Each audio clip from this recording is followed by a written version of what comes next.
You hardly meet a Nigerian adult who said you're not doing well. They will all call you His Excellency and tell you that since you came, things have changed. Even when you're seeing that nothing has changed here, in your face. Everybody is telling you, hey, that you're the best thing that happened to this country. Nobody could say to you, no, you're wrong. I just telling them when we're having lunch now, how we changed school. When I came, our school were number 20-something in Wayaka Neko. Of course, everybody knew that Anambra State, they did not go to school in 2001. And I decided I must visit every secondary school personally. I must go to every secondary school.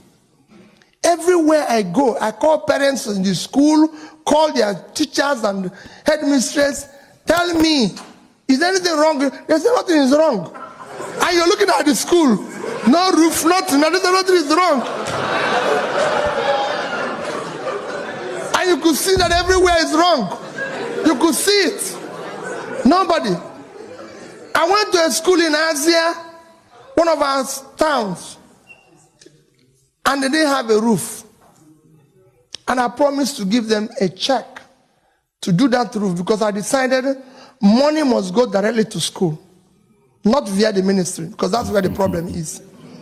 So I told them, I'm going to give you a check, 8.7 million. I went there in October. And I said, I'll give you the check before December. The check didn't arrive.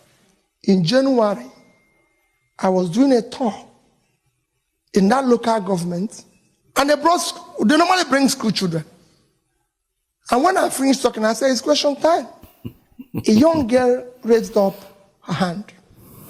And I said, my daughter, probably about 11 years or 12.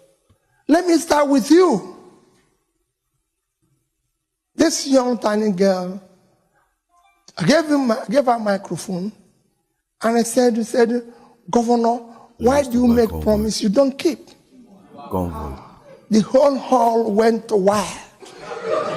Her principal ran from where she was.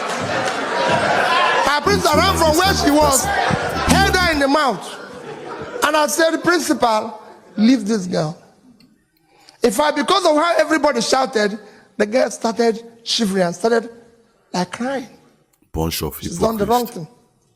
So I held her, said, my daughter, what is it? Hypocrite. She narrated the story. I was wrong. I didn't do what I said. And I turned to the commissioner. I said, Commissioner, where is the check? Commissioner said, we must give this girl this check before we leave here. Listen to this. So go and bring it. The commissioner brought the check. I apologized before everybody. And I gave this girl this check. The principal and the teachers that were shouting at her ran back, carried the girl in their head, and ran out of the hall. But they couldn't tell me that story. Yeah, I want you to understand why I changed from what Fela said this morning. After that experience, I decided we have to do one thing. That's what Fela told you. I decided that every secondary school, their senior prefect must have my phone number and they must have a phone. And they must reach me directly. That's how I collected the phone number of all the secondary school senior prefects. I still have them to today. You can see SP, all of them, from A to Z. And guess what? You could see how they want change. Every day, there's no day I don't receive texts from 2, 3, 4 of them telling me we have no English teacher. We have no mathematics teacher. Our roof is leaking. This is this. They will send you the same test. You call the appraiser and said, what is happening at school? You say, no problem. But you've just received a text from the senior prefect saying the school is collapsing. There's no teacher. He asked him, how about the English teacher? He said, oh, it's wonderful. But the children have told you, no English teacher. The principal is telling you that the teacher is the best they have in the class. That is what is hurting your country. And that is what I'm pleading with everybody.